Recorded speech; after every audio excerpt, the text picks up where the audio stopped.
It is a truth long established that a liberal woman over 50 with a lesbian haircut is sure to support the most evil ideas and policies that mankind has ever conceived. If evil had a face and a haircut, this is what it would look like. It would look exactly like Mariann Budde, the fake bishop of Washington for the Episcopal Church.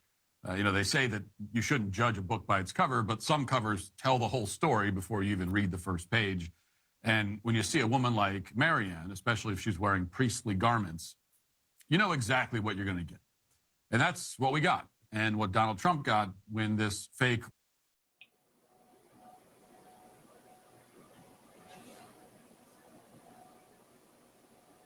Stick around.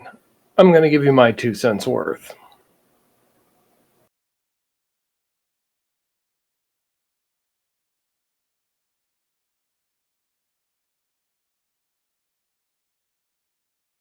Welcome to this edition of My 2 Cents Worth. This is the part of the channel where I give you my 2 cents worth on a particular topic. But before we get any further into it, hit the subscribe bar and then the notification bell when it comes up so you can be notified when content is added to the channel. Remember to comment on these videos, like them, share them, give them a thumbs up.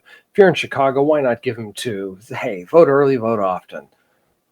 This edition of My 2 Cents Worth is brought to you by God, Grace, and You, written by myself and published by 21st Century Christian Publishers out of Nashville, Tennessee.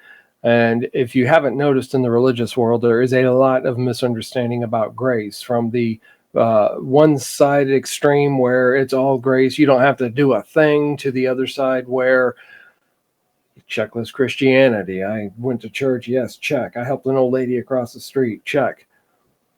And then where's the truth? And that's why I wrote this book. Help you find that middle ground, help you understand better what God's grace is all about. Because, hey, if it wasn't for God's grace, none of us would have salvation, and we've got to remember that. If you'd like to get a copy of it for yourself or your small group, your Sunday school class, or whatever, you can go to 21st Century Christian's website and order it from there. Or you can go visit the store if you'd like to do it the old-fashioned way, 4108 Hillsborough Pike, Suite 200 in Nashville, Tennessee. And then you can give them a call at 615-383-3842 if you're in the local Middle Tennessee area. Toll-free 800-251-2477. The fax number is 615-292-5983. And if you do decide to drop by, customer service is available via phone Monday through Friday, 8 a.m. to 5 p.m. All times here are Central Time. Monday through Thursday, the store's open 8:30 to 4:30. Friday, 8:30 to 4. They are closed the weekends and major holidays. If you're one of those computer savvy kind of people, well, you've always got Amazon, as well as if you have a local bookstore, maybe a mom and pop, maybe it's a little regional one that's in, 3 or 4 locations. Give them the opportunity to earn your business and order through them. Help out your local economy. I'm all about that. If I'm going out to eat or get my car fixed or something, I like to help local businesses as much as I possibly can. Okay, my 2 cents worth. We're going to talk about the service of prayer for the nation that was held just a couple of days ago, the day after Donald Trump was inaugurated as the 47th president. And I played that clip from Matt Walsh because really I think Walsh was a little bit hard on her. And I think a lot of the conservative reaction has been. But we're going to go through this. It's only about 15 or 16 minutes long. I'm going to play it, and then I'll stop it and give you my 2 cents worth. Now, this homily, talk, whatever you want to call it, was given at the Washington National Cathedral. Officially, this is dedicated as the Cathedral Church of St. Peter and St. Paul in the city and Diocese of Washington. Officially, it is an Episcopal church, which in the rest of the world outside the United States, that would be the Anglican Church or the Church of England.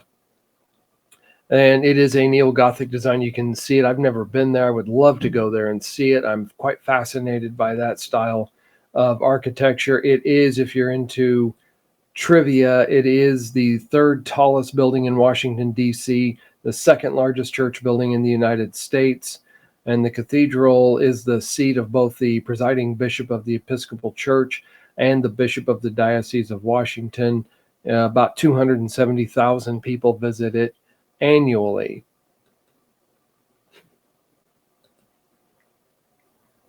And this has been promoted as more than just simply an Episcopal church from its earliest days. They really, when it was built, they were really hoping it would play a role similar to Westminster Abbey on this side of the pond, and that it would become a national shrine. It was said to be a house of prayer for all people. And in more recent time, the phrases National House of Prayer and Spiritual Home for the Nation have been used, and it has achieved this status just by offering itself and being accepted by religious and political leaders who are in that role. Now, January 21st of 2025 was the service of prayer for the nation. Now, I'm not sure if that's a once-a-year thing or if it's something they only do for presidential inaugurations. It just occurred to me. I didn't look that up, but that's really not important for our purposes here. And the Right Reverend Mariann Edgar Budde, I'm not sure how to pronounce her name, the Bishop of Washington. Now, I put bishop in quotation marks because biblically she can't be a bishop. You have to be the husband of one wife in order to be a bishop, but that's another, and women preachers and all that, that's another complete discussion for another complete time. It's not really relevant to what I want to do here. So I'm going to review this particular sermon. Like I said, it's about 15 minutes long or so, and I'm going to stop it every few minutes, and I'll discuss it and give you my 2 cents worth. So without further ado, let's roll the film.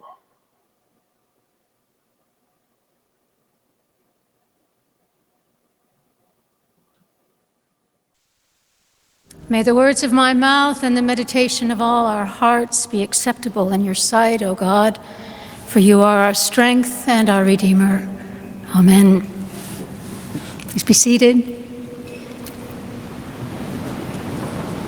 Again, my warm welcome to all who have gathered in this house of prayer for all people and for those who are joining us via live stream. As a country, we have gathered this morning to pray for unity as a people and a nation. Not for agreement, political or otherwise, but for the kind of unity that fosters community across diversity and division, a unity that serves the common good. Unity in this sense is a threshold requirement for people to live in freedom and together in a free society. It is the solid rock, as Jesus said, in this case, upon which to build a nation. It is not conformity. It is not victory. It is not polite weariness or passivity born of exhaustion. Unity is not partisan. Rather, unity is a way of being with one another, that it encompasses and respects our differences, that teaches us to hold multiple perspectives and life experiences as valid and worthy of respect. So far as a sermon, it's not bad. I did like what she said. It was about 1:33 about unity is not partisan. We don't have to agree on everything. We don't have to be in the same political party. You can be a Democrat. I can be a Republican, Libertarian, whatever. And we don't have to be in complete agreement. That is something the extremes of both parties need to learn. We don't have to, you don't have to try, in fact, you shouldn't try to force me to think like you, nor should I try to force you to think like me. Now, we can discuss things and we can exchange ideas, and maybe you'll persuade me to your side of the argument. Then again, maybe I'll persuade you. Then again, maybe we'll just have to shake hands and agree to disagree. There is nothing wrong with that. All right, back to the sermon. To genuinely care for one another, even when we disagree. Those across our country who dedicate their lives or who volunteer to help others in times of natural disaster, often at great risk to themselves, never ask those they are helping for whom they voted in a past election or what positions they hold on a particular issue. And we are at our best when we follow their example. For unity at times is sacrificial, in the way that love is sacrificial, a giving of ourselves for the sake of another. In his Sermon on the Mount, Jesus of Nazareth exhorts us to love not only our neighbors, but to love our enemies, and to pray for those who persecute us, to be merciful as our God is merciful, to forgive others. One of the things about loving our neighbor is we always have to preach the truth to them, speak the truth to them. And if you're a Christian, then the Bible is truth. That's it, period. I don't know what her position on biblical inerrancy or inspiration is, but if you are in it, and if it's her church or any church that denies biblical inspiration, then you need to get out of there. But here's really what I'm getting at is my neighbor. If I really love my neighbor and I'm really concerned about them, I am going to share the gospel with them, and I'm going to share the whole counsel of God. And that may mean having to tell my neighbor, you've made some life choices here that are not biblical. And if you want to become a Christian, you've got to get out of them. That includes if he's in a same-sex relationship. Marriage is a man and a woman, Matthew 19. There's no debating that from a biblical standpoint. And so in that situation, I've got to tell them the truth. Now, what they do with it, that's up to my neighbor. That's not on me. That's going to be on them.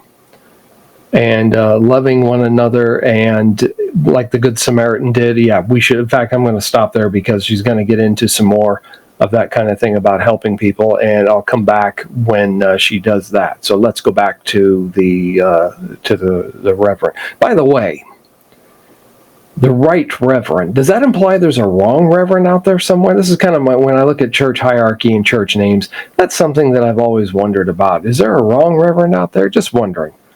Feeble attempt at humor, maybe. Okay, let's go to the next clip. Merciful as our God is merciful, to forgive others as God forgives us. And Jesus went out of his way to welcome those whom his society deemed as outcasts. Now, I grant you that unity in this broad, expansive sense it's aspirational, and it's a lot to pray for. It's a big ask of our God, worthy of the best of who we are and who we can be. But there isn't much to be gained by our prayers if we act in ways that further deepen the divisions among us.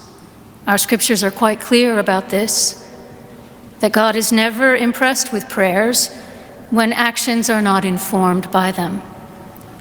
Nor does God spare us from the consequences of our deeds, which always, in the end, matter more than the words we pray. Those of us gathered here in the cathedral, we are not naive about the realities of politics.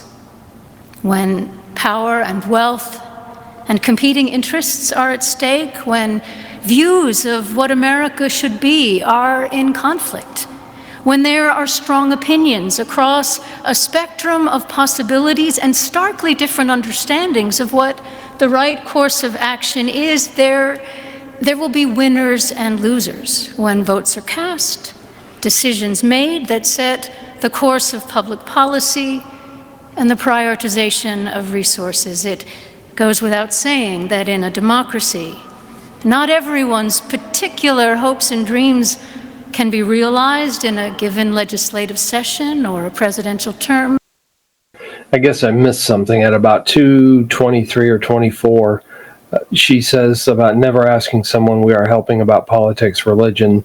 I saw that on the first time I've watched this a couple of times, and she's right on that. I've helped with a couple of disaster relief efforts, and we never asked anybody what your religious belief, what political party, who'd you vote for in the last election.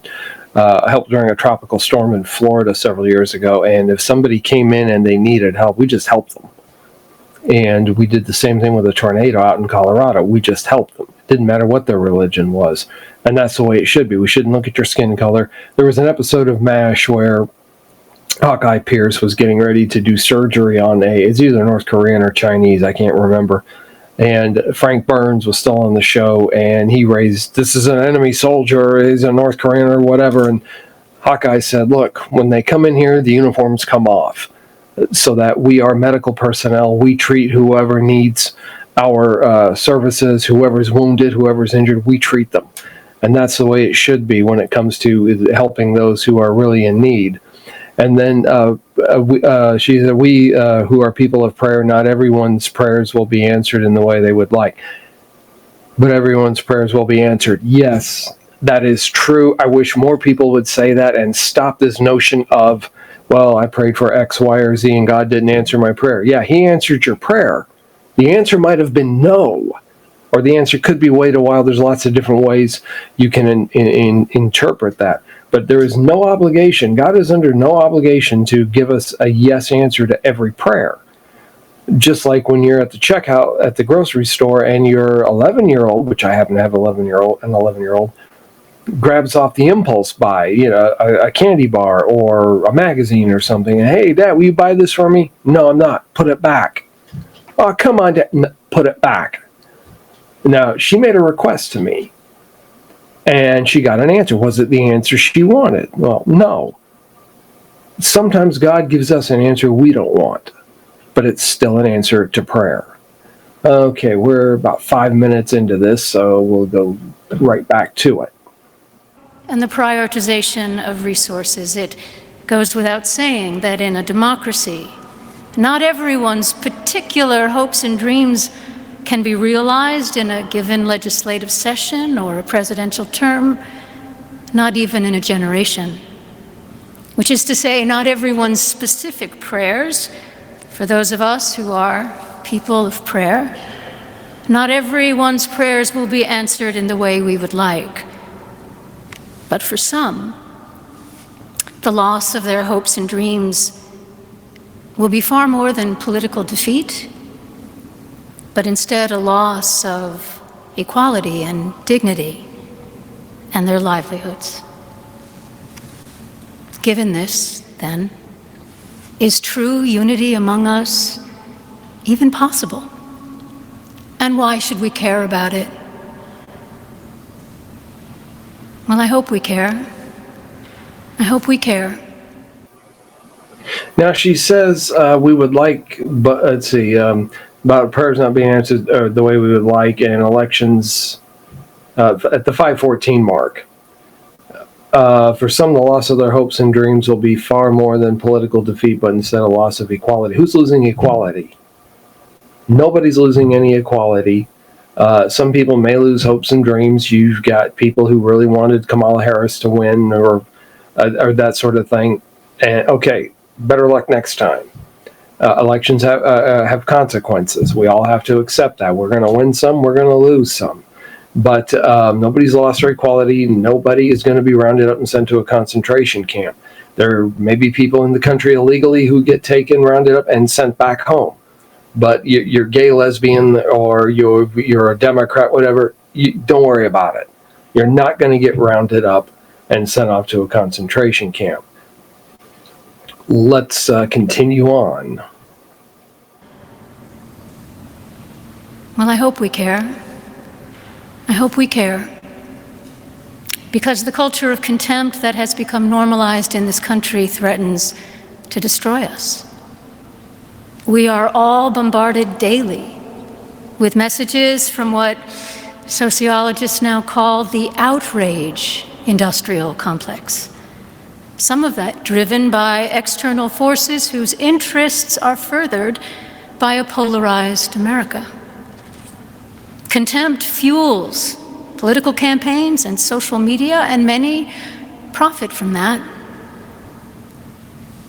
But it's a worrisome, it's a dangerous way to lead a country. I'm a person of faith, surrounded by people of faith. Yeah, there's quite a bit of contempt on both sides of the aisle. And this is the problem. Those of us on the right, we need to be calling out our people. Just like people like her on the left need to be calling out their own people. Now, she says she's a person of faith and of prayer. Yes, so am I.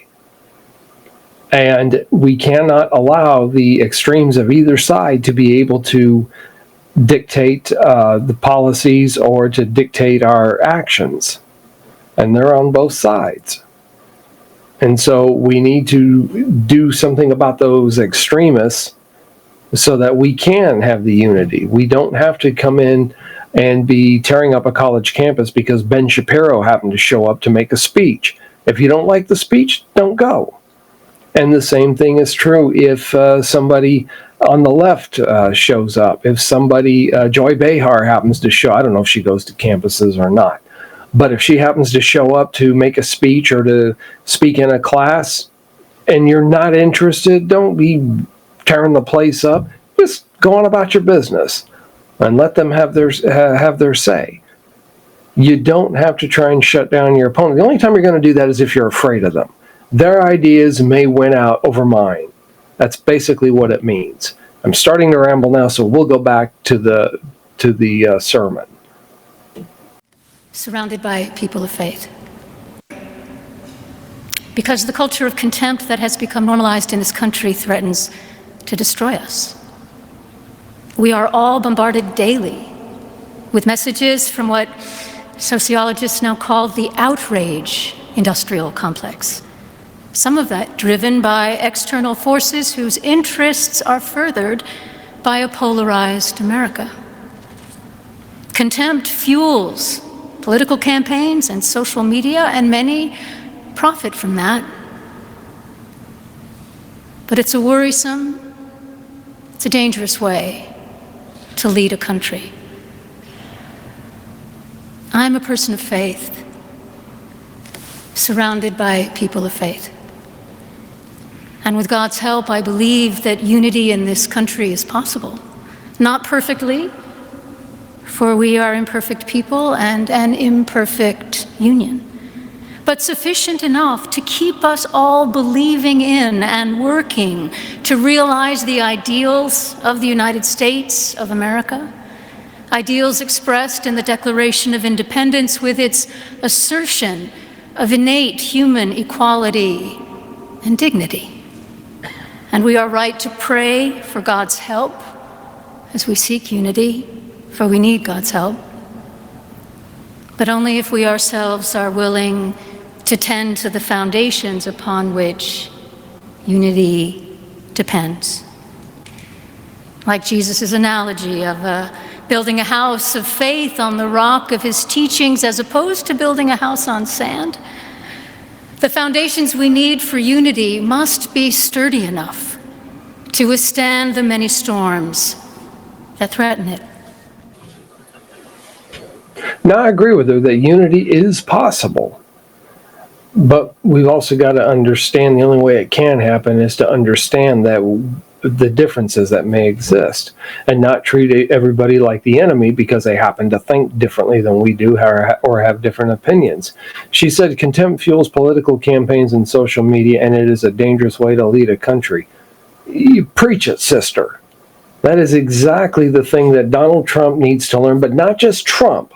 I think Biden did a lot of his own contempt, or included a lot of his own contempt in his governing, as well as we're seeing it in the Senate. Certain certain members of not just the Senate, really it's the House of Representatives, with Marjorie Taylor Greene, Lauren Boebert, Andrea Ocasio-Cortez, and the rest of the squad. Those are the ones that are causing a lot of this contempt. You know, back in the days of Ronald Reagan and Tip O'Neill, they said some nasty things about each other in the press. But yet, at the end of the day, they could go out, have a few drinks, and Saturday morning be on the golf course together. Dan Rostenkowski, who was a longtime congressman from Illinois and chaired the House Appropriations Committee, told of a time he was eating lunch in the House dining room and Reagan came through and stopped at his table, and they talked a bit, and Reagan said something about his days in Hollywood as an actor. And Rostenkowski kind of snickered a little bit and went back to his lunch, and Reagan said, well, what's so funny? And Rostenkowski just kind of shook his head and waved him off. The president said, no expletive. What's so funny? And he just finally said, well, Mr. President, I never thought you were that good of an actor. Reagan just lost it, started laughing, and went on his way. And they could talk to each other that way, and it was not a problem. If that were happening today, I have a feeling that it would start a big back and forth in the press about the president being insulted by a congressman. And everybody on CNN and Fox News and everywhere would be talking about it. But it was not something really to get upset about. It wasn't something to go and blow up the whole process about. Yeah, okay, so he stated opinion. He didn't think Reagan was that good of an actor. A lot of people didn't think Reagan was that good of an actor. So we got to understand there's going to be differences. Unity, she said, is possible, not perfectly, because we are not a perfect people. Where's the blasphemy there? You know, these people who are saying how blasphemous this was, so far I'm not seeing it. If I'm missing something, put it in the comment section below. Back to the film. The foundations we need for unity must be sturdy enough to withstand the many storms that threaten it. And so what are they? The foundations of unity? Drawing from our sacred traditions and text, let me suggest that there are at least 3. The first foundation for unity is... I forgot to mention about the house built on sand versus the house built on the solid foundation. That's Matthew chapter 7 at the end of the Sermon on the Mount. And if we're going to build on Jesus' teachings, that's what we need to do, then, which means we take the Bible and we take what it says, and that's our authority. We don't, well, no, I think this Mark here is a parable, like some theologians think, and that's wrong. He's not telling a parable. And they've come up with all these other ways to minimize the Bible. Well, no, we can't do that. You can't minimize the Bible and then turn around and say, well, hey, I'm building on the solid foundation. I'm a follower of Jesus. No, you're not. Now, I don't know what her views on inspiration are or any of that. I'm just taking just this sermon and this sermon only that she's done. All right, roll the clip. The first foundation for unity is honoring the inherent dignity of every human being, which is, as all the faiths represented here affirm, the birthright of all people as children of our one God.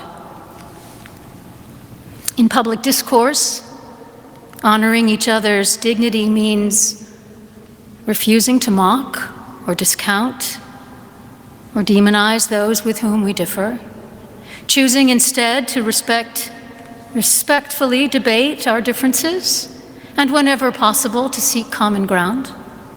And if common ground is not possible, dignity demands that we remain true to our convictions without contempt for those who hold convictions of their own.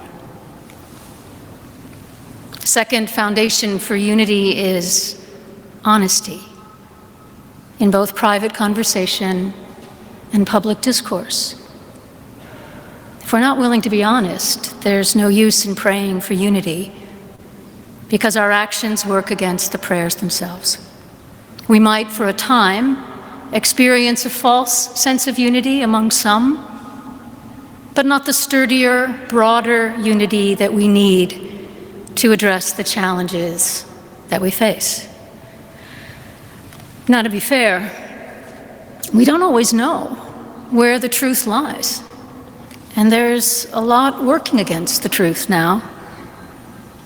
But when we do know, when we know what is true, it's incumbent upon us to speak the truth, even when, especially when, it costs us. And the third and last foundation I'll mention today is, foundation for unity is humility, which we all need, because we are all fallible human beings. We make mistakes.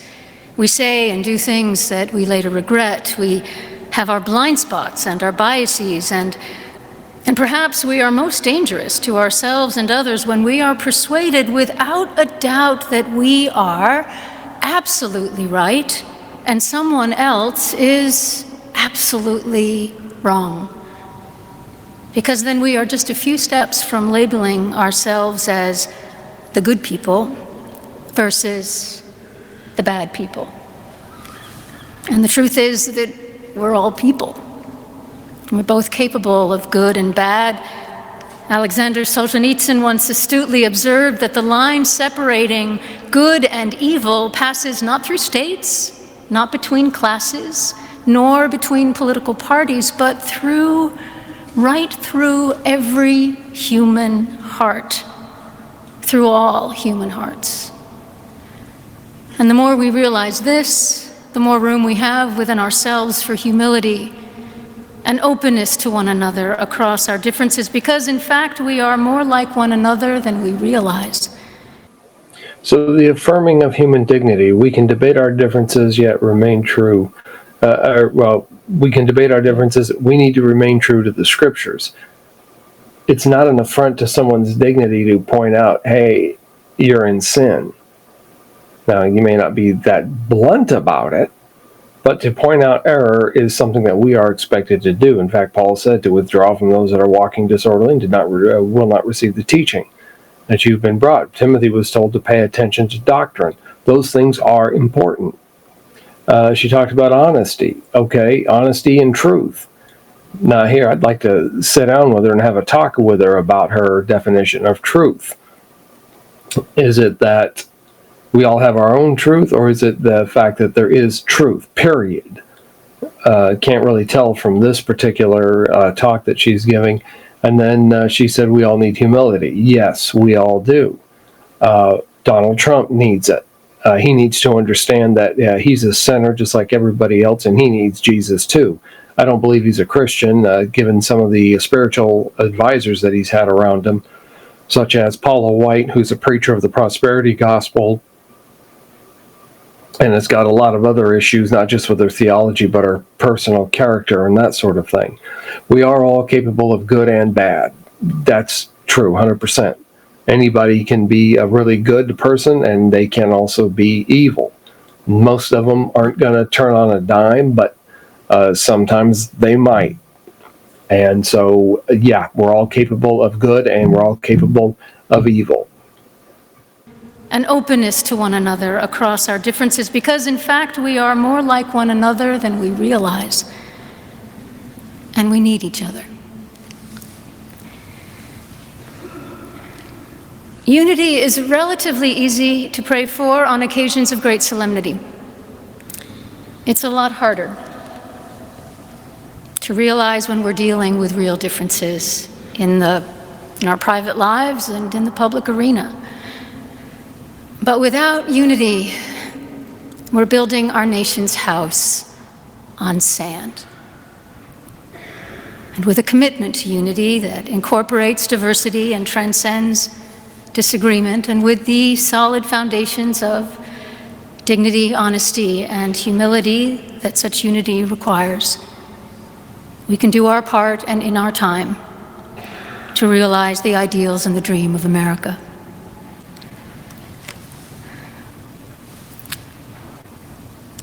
Let me make one final plea, Mr. President.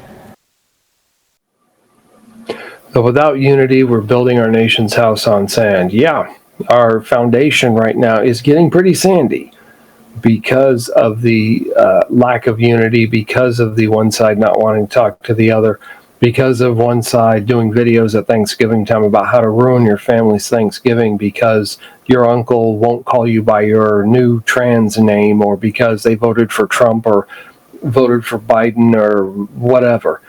That's got to come to a stop. We can't keep going down that same road. Now, we're at about the 11, almost 12-minute mark here, and it's got about 3 minutes left. This is the part here, kind of a spoiler alert. This is where it's going to go off the rails.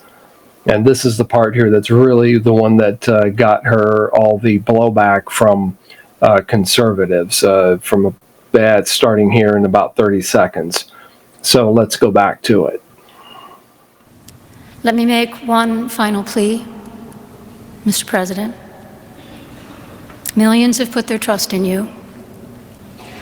And as you told the nation yesterday, you have felt the providential hand of a loving God. In the name of our God, I ask you to have mercy upon the people in our country who are scared now. There are gay, lesbian, and transgender children in Democratic, Republican, and independent families, some who fear for their lives.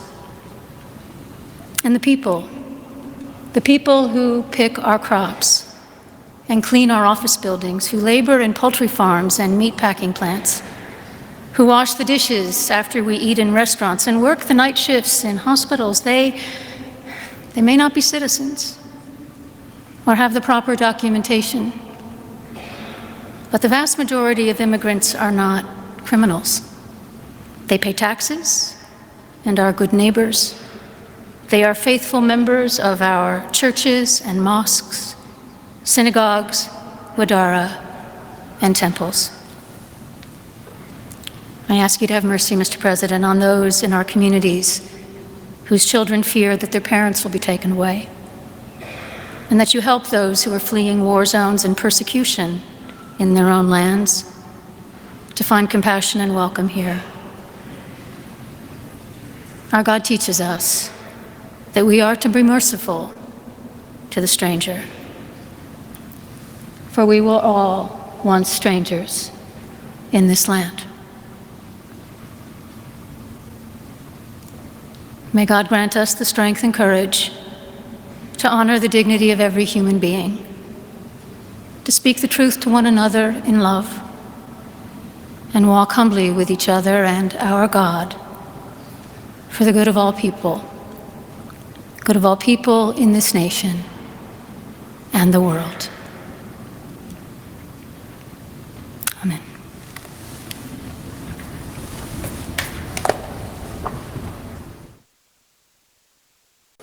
Just some artist renditions. I think this came from BibleArt.com. Now, if you're a regular viewer of this channel, you know I like to look at how artists depict various scenes, and I just kind of toss this in.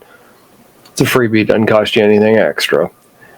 This is Jesus with a group teaching them, obviously, and I think this is from the Roma Downey movie, The Bible. I'm not positive about that, but in fact, I think that's the woman caught in adultery of John chapter 8. And then this one is Jesus at the table with sinners. And I did not get the artist for that one. Now, here's the thing. She talked about preaching truth. And everyone's congratulating her for speaking truth to power. So, Miss Budde, and apologies if I'm mispronouncing your name, I'm going to speak some truth here. This is what I don't understand about those on the left. Yeah, I know. Well, first of all, if you listen, if a southern sheriff had talked about the people coming over the southern border and picking our food and cleaning the office buildings at night and doing this, doing that, he'd be branded as a racist. Oh, is that all you think they're good for? Is that the only reason you want them here, is to do the menial jobs like that? Or do you assume that just because they're coming, that's all they're going to do? Now, Luke chapter 15, Jesus ate with sinners. Tax collectors and sinners drew near to him to hear him, and the Pharisees and scribes complained, saying, "This man receives sinners and eats with them." So he spoke to them a parable, saying, and then Jesus told them the parable of the woman and the lost coin and the lost sheep and the prodigal son, or the lost son. That's why he came, was to seek and save the lost, and that is the atonement. Another discussion for another time, but if you're in a church that denies the atonement, hit the doors, because you're not in a Christian church, because that was why Jesus came. He said so himself. Another thing to keep in mind when it comes to our works and things is James chapter 2 says, "What does it profit, my brethren, if someone says he has faith but does not have works? Can faith save him? If a brother or sister is naked and destitute of food, and one of you says to them, 'Depart in peace, be warmed, be filled,' but you do not give them the things which are needed for the body, what does it profit? Thus faith by itself, if it does not have works, is dead." But someone will say, you have faith and I have works. Well, show me your faith without your works. I will show you my faith by my works. You believe there is one God, you do well. Even the demons believe and tremble. So this should give you a clue that just saying, hey, I believe is not enough. But but do you want to know, O foolish man, that faith without works is dead? Was not Abraham our father justified by works when he offered Isaac his son on the altar? Do you see that faith was working together with his works, and by works faith is made perfect? And the scripture was fulfilled, which says, Abraham believed God, and it was accounted to him for righteousness, and he was called the friend of God. You see that a man is justified by works and not by faith only. This is the only place where you see the phrase faith only in the entire Bible. And notice that it's negated. We are not saved by faith only. And he goes on to talk about Rahab being justified by works. Now, I don't do good works to become a Christian. We are saved by grace, Ephesians 2. I do them because I'm a Christian. This goes back to what Jesus said about letting our light shine. I don't make a big production out of doing a good deed of some kind. I just do it. And that's something that we all need to be doing. Now, more to her point about the stranger. Here's the thing. Okay, this is God's covenant with Israel. We have to remember that. When a stranger dwells with you and wants to keep the Passover of the Lord, let all his males be circumcised, and let them come near and keep it. And he shall be as a native of the land, for no uncircumcised person shall eat it.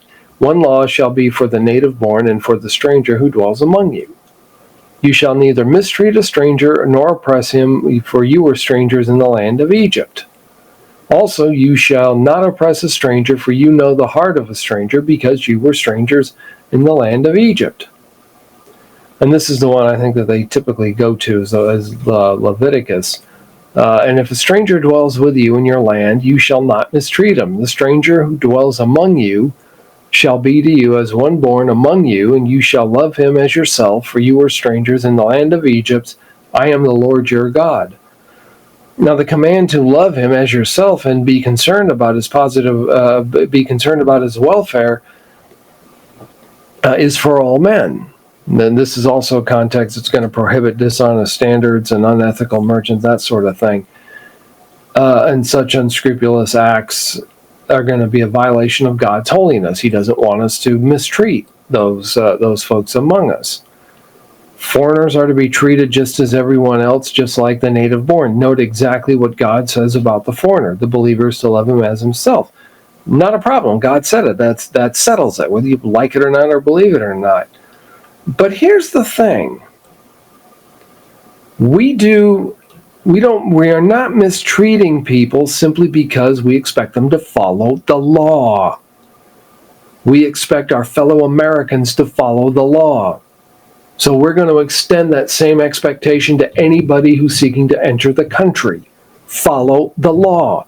That is something that she did not put in her sermon, which then is the question that I bring up with the so-called progressive Christians and people on the left who are trying to tell us Christians where we're wrong in our positions on dealing with illegal immigration. Here's what they overlook and they ignore.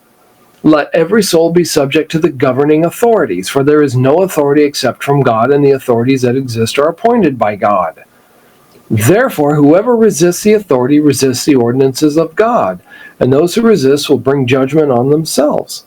For rulers are not a terror to good works, or at least they shouldn't be, but to evil. Do you want to be unafraid of the authority? Do what is good, and you will have praise for the same. For he is God's minister to you for good. But if you do evil, be afraid, for he does not bear the sword in vain, which, by the way, is a euphemism for capital punishment. For he is God's minister, an avenger to execute wrath on him who practices evil. Therefore, you must be subject not only because of wrath, but also for conscience sake. For because of this, you also pay taxes. For they are God's ministers, attending continually to this very thing. Render therefore to all their due. Taxes to whom taxes are due, custom to whom customs are due, fear to whom fear, honor to whom honor. obey the law. That's it. What is so hard about that? What is so terrible about that? Expecting people to come here to do it legally. Somebody who's wants to claim political asylum, who got religious or political persecution, fine. Present yourself at an authorized port of entry. That is the legal way. I lived in Canada for 7 years. I had to abide by their immigration laws. I had a letter from the church we were going to work with. We had identity documents. We had medical. We had whatever we needed to get over the border. You've got people coming in here. We don't know who they are. We don't know anything about their medical history. We just got through a pandemic. There is talk of another pandemic coming out of China. And yet we're throwing the border wide open. That needs to stop. Now, 1 Peter said, "Beloved, I beg you as sojourners and pilgrims," that's people on a long journey, usually for a religious purpose, "abstain from fleshly lusts which war against the soul, having your conduct honorable among the Gentiles, that when they speak against you as evildoers, they may, by your good works, which they observe, glorify God in the day of visitation. Therefore," now in Sunday school you were probably told that when you see "therefore," you need to ask, what's it there for? Good way to put it. Therefore, when you see it, it means that a conclusion is being drawn. So, glorify God in the day of visitation. Therefore, okay, what's his conclusion that he's drawing? Therefore, submit yourself to every ordinance of man for the Lord's sake, whether to the king as supreme, or to the governors, or to those who are sent by him, for the punishment of evildoers and for the praise of those who do good. For this is the will of God, that by doing good you may put to silence the ignorance of foolish men. As free, yet not using liberty as a cloak for vice, but as bondservants of God. Honor all people, love the brotherhood, fear God, honor the king. It's that simple. I have no objection to anybody coming here. My mother's an immigrant. My grandmother's an immigrant. But they did it legally. And I don't understand. Maybe leave a comment in the comment section. Well, if you can explain it to me, what is so difficult? Why is it so bad to expect people coming into the United States to abide by our laws? She said that these people coming in are not criminals. They violated the law. They are in violation of U.S. law. And some of it's criminal. It depends on how you get charged. But yes, Title 18, the criminal code, does have references to immigration. It can get you deported, it can get you prison sentence, and get you a lot of things. So yes, I'm taking issue with that. They're criminals. They've broken the law. It could be a misdemeanor, could be a felony. I really honestly don't know. But here's the thing. It doesn't matter. They violated the law. It's that simple.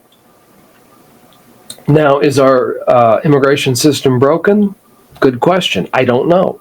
We have not consistently enforced immigration law in decades. And until we actually do, we're not going to know if we have a broken immigration system or not.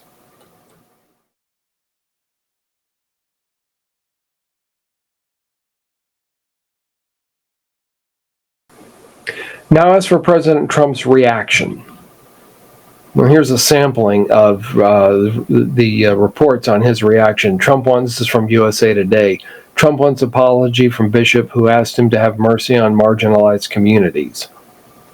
The Associated Press. Trump demands an apology from bishop who asked him to have mercy on LGBTQ plus, etc., people and migrants.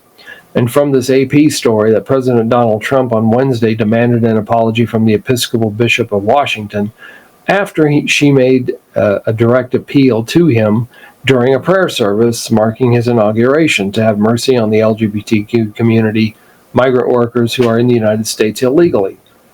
Referencing Trump's belief that he was saved by God from assassination, the Right Reverend Mariann, and I don't know how to pronounce her last name, I didn't catch it, that's apologies for that. You have felt the providential hand of a loving God. In the name of our God, I ask you to have mercy on the people in our country who are scared now. After he returned to the White House, Trump said, I didn't think it was a good service and they could do much better. But later in an overnight post on his social media site, he sharply criticized the so-called bishop as a radical left hardline Trump hater. Why? Because she decided to call you out on something. Was that appropriate for her? We can debate that, whether she should have said that or not. There are things that I would like to say if I had the president in the audience. Not what she said, but there are other things that I would say. Because Trump now has obviously made this about him and about his wanting an apology. You're in politics, Mr. President. This is the way it's played. And some of this stuff, most of this stuff, you got to let it go. You blasted people on Twitter in your last administration, and that was really, I think, why you got banned. But you felt like you had to fight every little battle. You don't. You can pick your battles. And then this one, blessed are the merciful, and he says, radical leftists. But then there's one where the Right Reverend got hers. Politics and the Bible. She was mixing a political message in there a little bit, and even you could make a case, I think, that what she said really wasn't political, but she was trying to do it from a biblical moral standpoint. But from that viewpoint, she went off the rails, because once again, I ask, why are you facilitating breaking the law? Why can you not tell those folks, go back to the border, come in the country legally, get your identity papers, don't pack up your children and come 300 or 400 or 500 miles to the border and then complain because you put in a camp or because you get separated from your children. Statutorily, there are some procedural things that they have to be separated. Our new border czar, the former policeman from New York, his name escapes me.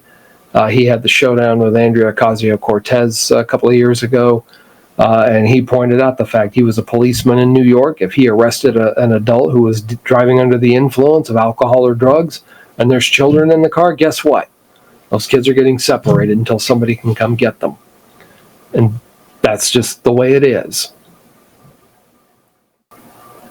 Well, that's my 2 cents worth. Now, what is your 2 cents worth? Leave your comments in the comment section below. You can leave your questions there too if you have any questions, or you can send them to me to timothy4.2.3@gmail.com. That's going to wrap it up for this edition of My 2 Cents Worth. Thank you for watching. We'll see you in the next video. Be good to yourself, and if you possibly can, be good to somebody else. Thanks for watching. See you in the next video.